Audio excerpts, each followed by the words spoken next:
만약 우리가 진짜로 지적 생명체를 만나게 된다면 여러분은 어떻게 하시겠어요? 그런 상상을 해본 적이 있으신가요? 그들과 어떤 이야기를 어떻게 나누면 좋을까요? 그리고 무엇보다도 그들의 언어를 우리가 배울 수 있기는 할지. 말이 아닌 예를 들어 페로몬처럼 의사를 전달하는 존재라면 우리는 그걸 어떻게 이해할 수 있을까요? 마지막으로 외계인의 언어를 배우는 일은 외국어를 배우는 것과 어떻게 다를까요? 여러분 안녕하세요. 오늘은 이 채널로서는 조금 색다른 주제인 언어학에 관한 이야기를 준비했습니다. 그럼 끝까지 재미있게 시청해주세요. 자, 시작합니다.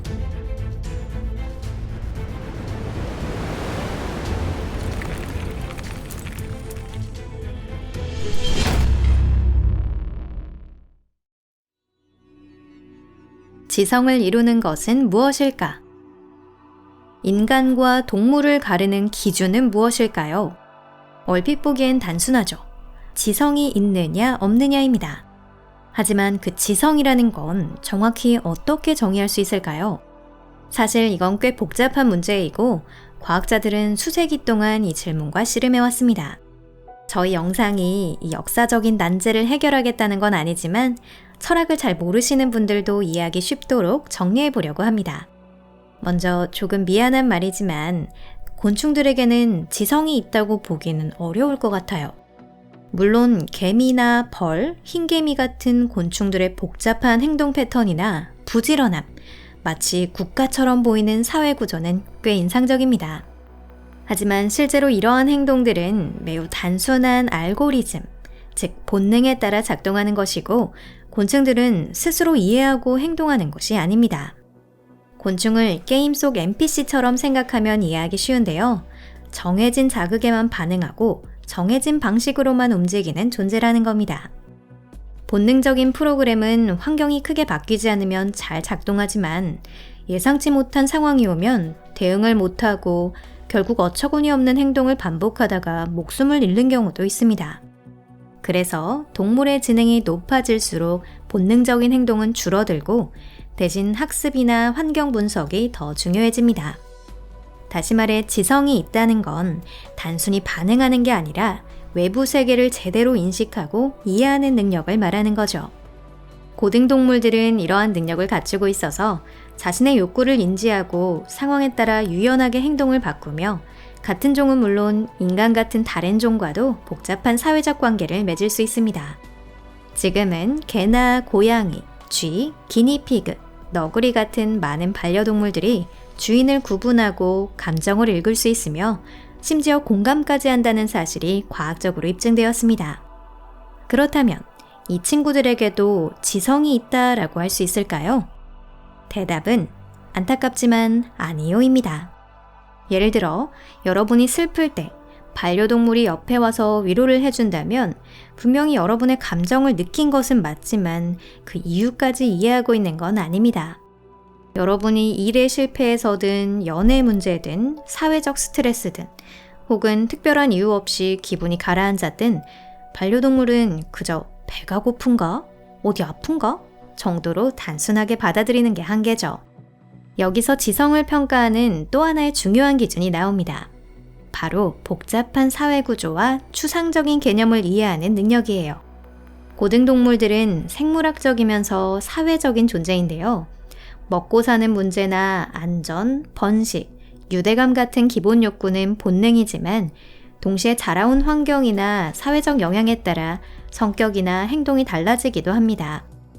그 중에서도 인간은 그 어떤 동물보다 훨씬 복잡한 사회생활을 하며 그 사회 구조가 행동에 미치는 영향도 엄청납니다. 인간은 본능적인 욕구조차 스스로 억누를 수 있죠.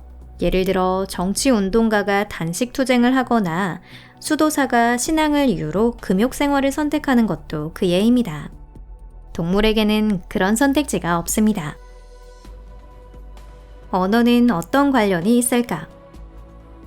자, 지성을 가진 존재인 인간은 다른 동물과는 달리 발전된 복잡한 사회생활을 하며 그 안에서 문화를 만들어갑니다. 여기서 하나 슬픈 장면을 상상해 보세요. 한 사업가가 주식을 거래하고 있는데 갑자기 주가 폭락을 알리는 메시지가 도착합니다. 그는 파산하게 됩니다. 이때 그는 심장마비를 일으킬 수도 있어요. 메시지 자체에는 전혀 해가 없고 심장에 물리적으로 작용하는 것도 아닌데 말이죠. 이와 비슷한 사례는 아주 많습니다. 그만큼 인간에게는 사회적이고 문화적인 요소가 매우 중요하다는 뜻이죠.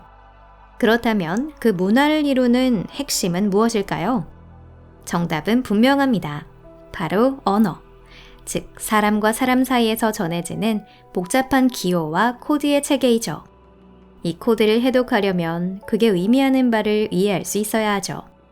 동물들 사이에도 일종의 언어는 존재합니다. 설치류나 돌고래, 코끼리, 원숭이 같은 동물들이 그렇지만 대부분은 아주 기초적인 신호에 그칩니다. 추상적이고 복잡한 개념을 다룰 수 있는 건 인간뿐이에요. 복잡한 언어 없이는 사회생활이 성립되지 않습니다. 사회에서 격리된 채 자란 정글북의 모글리 같은 아이들은 대부분 언어를 알지 못하고 유아기에만 가능한 뇌의 유연성을 잃어버린 탓에 나중에 언어를 배우는 것도 어렵고 사회에 적응하기도 힘듭니다. 그러니까 우리 문명은 언어 덕분에 유지된다고 해도 과언이 아닌 거죠. 인간은 매우 정교한 신호 체계를 통해 아무리 복잡한 정보라도 수많은 이들과 공유할 수 있거든요. 언어의 발달은 뇌의 진화, 그리고 고정된 본능적 프로그램의 탈피 같은 다른 진화적 전제들 덕분에 가능했습니다. 아마도 우주 어딘가에 지적 생명체가 존재한다면 그들 역시 언어를 가지고 있을 가능성이 높습니다. SF에서는 흔히 생각 없이 일만 하는 개체들과 약간의 지능을 가진 여왕만으로 구성된 군체형 외계인이 자주 나오는데요. 그런 존재가 정말 가능할지는 의문입니다. 앞에서 설명드렸듯이 경직된 본능적 프로그램은 예측 불가능한 상황에 약한데 우주 어딘가에서의 문명은 바로 그런 예측 불가능한 환경 속에서 발전해야 하니까요. 그래서 우리는 외계인 역시 자아를 가진 자유로운 개체들로 이루어져 있고 언어를 통해 고도로 발달한 존재일 거라고 생각합니다. 그런데 그들의 언어는 과연 어떤 모습일까요? 우리가 그걸 알아차릴 수는 있을까요? 그리고 정말로 배울 수 있을까요? Do you speak human? 인간의 언어는 소리로 전달되는 말과 눈으로 보는 문자, 이 두 가지 요소로 구성되어 있습니다. 이 둘은 서로를 보완하는 관계죠. 문자 없이 살아가는 고립된 부족조차도 소유물이나 영역 표시를 위해 기호나 도장을 사용합니다. 그렇다면 왜 인간의 언어는 이런 형태가 된 걸까요? 그건 인간이 바깥 세상의 정보를 거의 시각과 청각을 통해 받아들이기 때문이에요. 이건 인간의 생리 구조에서 비롯된 겁니다. 반면 외계인의 생리 구조는 완전히 다를 수 있고 따라서 그들의 언어 체계도 전혀 다른 방식일 수 있는 거죠. 예를 들면 후각이나 페로몬을 기반으로 한 언어일 수도 있고요. 심지어 중력장처럼 완전히 다른 무언가를 이용할 수도 있습니다. 또 그들의 사고 방식 자체가 인간과 아예 다를 가능성도 있죠. 만약 이들이 1000년을 사는 존재라면 말도 아주 느릴 수 있어서 반지의 제왕에 나오는 엔트족의 언어처럼 들릴지도 몰라요. 인간끼리의 외국어조차 배우기 힘든 걸 생각하면 좀 무서운 이야기일 수도 있죠. 하지만 실제로는 너무 걱정할 필요는 없습니다. 지금의 기술은 이미 고도로 발달해 있어서 외계인들이 주변 환경이나 문화적 대상에 끼치는 모든 변화를 기록할 수 있어요. 그게 진짜 언어인지 판단하려면 수학적인 분석이 필요합니다. 자연현상에서는 보기 힘든 복잡한 패턴 속에서 반복되는 단순한 요소들, 즉 단어나 문자에 해당하는 걸 찾아낼 수 있거든요. 고대 문명을 연구하는 고고학자들도 비슷한 분석을 통해 어떤 문양이 단순한 장식인지 아니면 문자 체계인지를 구분합니다. 외계 언어학자가 해야 할 일은 훨씬 더 어렵겠지만 기본 원리는 같아요. 외계 언어 안에서 단어를 찾아낼 수 있다면 이제 문맥을 통해 그 의미를 유추하는 단계로 넘어갈 수 있습니다. 만약 외계인들도 우리 언어를 해독하려 하고 있고 게다가 우호적인 태도를 가진 존재라면 이해는 훨씬 빠르게 이루어지고 초기 사전도 만들어질 수 있을 거예요. 물론 일반인이 그 언어를 배우긴 어렵겠지만 기계가 통역을 해주는 건 충분히 가능하겠죠. 만약 외계 언어도 인간처럼 음성을 기반으로 한다면 더 깊은 이해도 가능할지도 모릅니다. 그래도 지구상에서 가장 어려운 외국어보다 더 어려울 거예요. 우리가 그 소리를 제대로 내거나 들을 수 있을지 확신할 수 없거든요.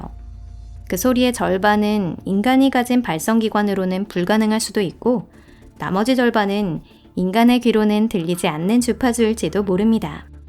그래도 음성 합성 기술이 도움을 줄 수 있고 문자가 시각적인 방식이라면 학습도 가능하겠죠. 유창하게 말하는 건 힘들어도 길을 물어보거나 샌드위치를 사는 정도는 가능할 거예요.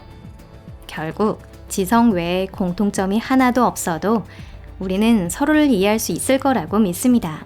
왜냐하면 지성이라는 건 우주의 어디에서나 비슷한 형태로 나타날 수 있는 거니까요. 물론 그게 반드시 평화롭고 건설적인 관계로 이어진다는 보장은 없습니다. 지구에서도 같은 언어를 쓰는 사람들끼리 전쟁을 하니까요. 하지만 그건 또 다른 이야기죠. 오늘 영상이 재미있으셨다면 구독과 좋아요, 공유도 부탁드릴게요. 시청해주셔서 감사합니다. 그럼 다음에 또 만나요. 안녕히 계세요.